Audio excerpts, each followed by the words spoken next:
ভিন জেলায় কাজ করতে গিয়ে আবারও প্রাণ হারালেন লালগোলার এক পরিযায়ী শ্রমিক। মৃত এই শ্রমিকের নাম আলাউদ্দিন শেখ। মৃতের বাড়ি লালগোলা থানার অন্তর্গত মল্লিকপুর বাসস্ট্যান্ড এলাকায়। এই আকস্মিক মৃত্যুর খবর গ্রামে পৌঁছাতেই লালগোলার মল্লিকপুর এলাকায় গভীর শোকের ছায়া নেমে এসেছে। পরিবার ও স্থানীয় সূত্রে জানা গিয়েছে, অত্যন্ত দরিদ্র পরিবারের সন্তান আলাউদ্দিন সংসারের হাল ধরতে মাত্র দিন দশেক আগে হুগলি জেলার থানাকুল এলাকায় রাজমিস্ত্রির কাজে গিয়েছিলেন।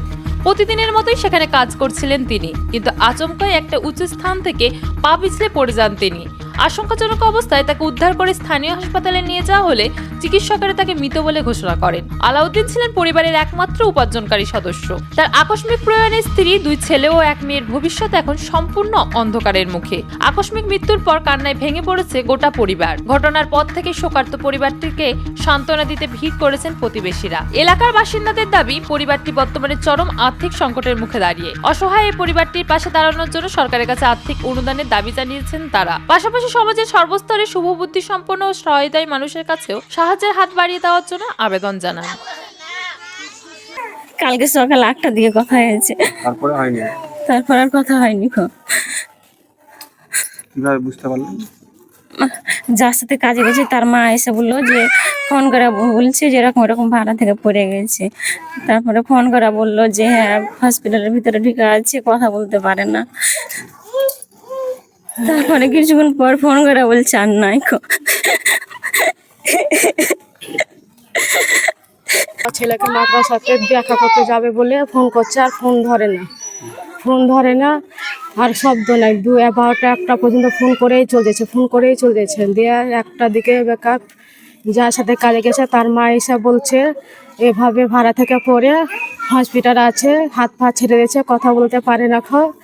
এভাবে বলে খানিক পর আবার ফোন করে বলছে যে মারা গেছে। কিভাবে মারা গেছে? দোতারার ওপরে সেন্টারিন ঢালাই করছিল, বলেছিল একটা রেভা যে এসো খাওয়া দাওয়া করে নি। আমার ভাই এখন নামতে যে পাশে পেটে পড়লো, কি এখন নিজে মাথা ঘুরে পড়লো, অতটা জানি না। যে ছিল আমার ভাইয়ের পাশে সে ভালো বলতে পারবে, আমরা কিছু বলতে পারবো না। কিন্তু এখন বক্তব্য হচ্ছে আমার ভাইয়ের 2টা ছেলে, একটা ছোট মেয়ে। তো আমার ভাবিটা এখন ছোট নাবালক ছেলে, ধার দেনা সুদ সোনা বন্ধক দেওয়া আছে, লোন দেওয়া আছে, অনেক টাকা ধার পয়সা আছে। ঘর বাড়ি হতে পারিনি, দিনটা ঢাড়া পর্যন্ত ঘর করা আছে। এখন সরকারের কাছে বক্তব্য যে আমার ভাইকে এরকম করে আল্লাহ নিয়েছে, যা যেটা ইচ্ছা হবে আমার ভাইকে দিয়ে আমার ভাইয়ের সেটা করবে। ছোট ছেলে পিড়ে মুখের দিকে তাইকে, বাচ্চা কারোর মুখের দিকে তাইকে, যা যেটা ভালো লাগে সেটা দিবে। কটা বাচ্চা আছে? 2টো ছেলে, একটা মেয়ে। ছোটটা মেয়ে 6 বছরকার, ছেলেটা হচ্ছে 9 বছরকার, বড়টা হচ্ছে 12 বছরকার। রাজমিস্ত্রি কাজে গেছিল হুগলিতে। ওখান থেকে শুনলাম যে ভাড়াতে কাজ করছিল, ওখান থেকে একটা সানসেট ভেঙে ওর উপর চাপা পড়ে যায়, তো মাথায় চোট পায়। তারপরে অ্যাক্সিডেন্ট হয়।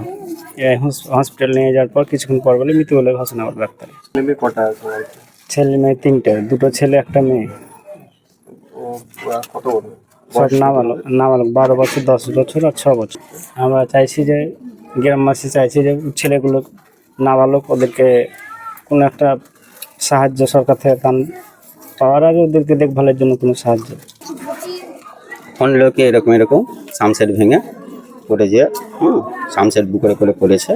তখন হসপিটাল নিয়ে যাওয়া হয়েছে 1টা নাগাদ। তারপরে কিছুক্ষণ পরে আবার ফের ফোন আসছে রিপিট, কি আলাউদ্দিন শেখ নাই, মারা গেছে। তো আমার কাছে একটাই আবেদন, কি ওর 3টে ছেলে, 2টো ছেলে একটা মেয়ে, সব ছোট নাবালক বাচ্চারা।